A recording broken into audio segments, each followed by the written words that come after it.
Hi, I'm Benjamin Hunting with Auto by Tel, and you're watching 10 Things You Need to Know by the 2016 Honda Civic. Number 1, eye-catching styling. The previous generation Civic was a bit boring to look at, and since the compact segment and pretty much actually every part of the automotive industry is so focused on design these days, no matter what you're paying for the vehicle, the 2016 model looks a lot better.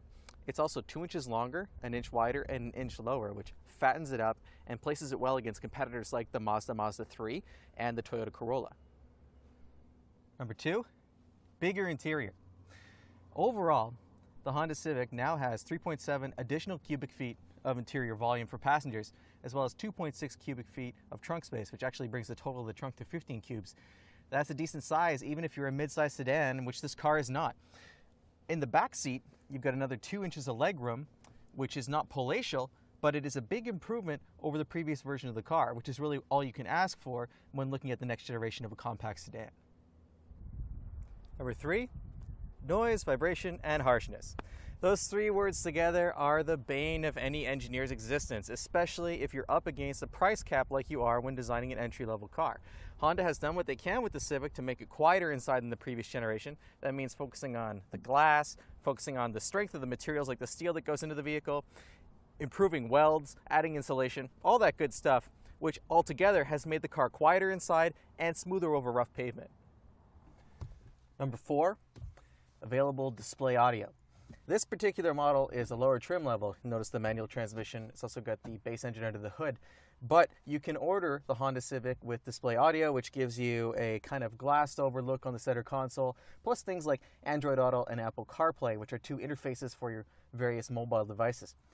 I'm not a huge fan of Android Auto. I haven't tried CarPlay yet, but if you want them, they're there. You can also get navigation with the car, which is a big plus if you're looking, not to get lost.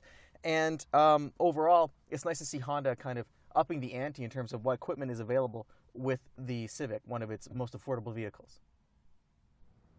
Number 5, 2 new engines. As I just mentioned, this car comes with the base motor, which is a 2-liter, 154 horsepower, 4-cylinder. It also produces 138 pound-feet of torque.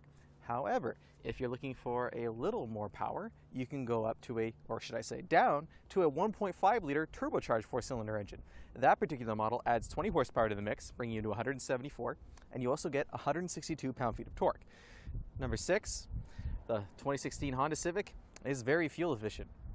It really doesn't matter which one of those engines you choose. The ones I mentioned earlier, the 2-liter or the 1.5-liter turbo, both of them get 31 miles per gallon in the city, and they're actually both over 40 miles per gallon on the highway. There's a slight edge given to the 1.5-liter turbo. With the CVT, you're looking at 42 miles per gallon while you're cruising.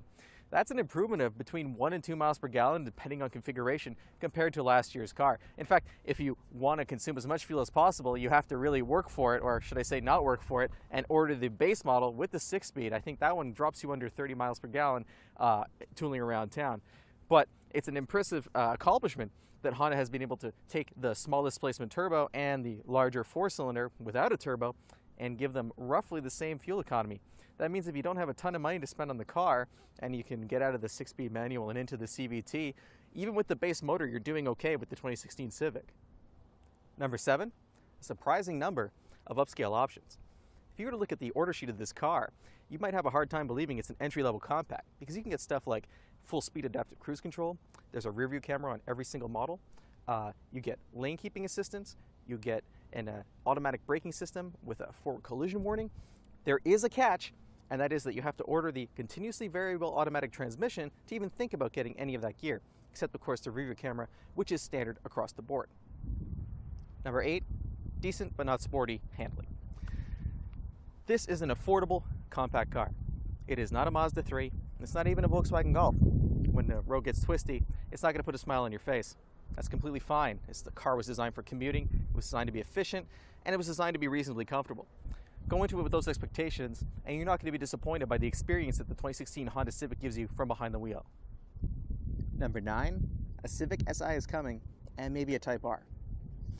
All that I just said about the Honda Civic not being all that fun to drive, well, that's because there's a version of the car on its way that will take care of that problem. The Honda Civic Si is coming. We'll probably get it in coupe.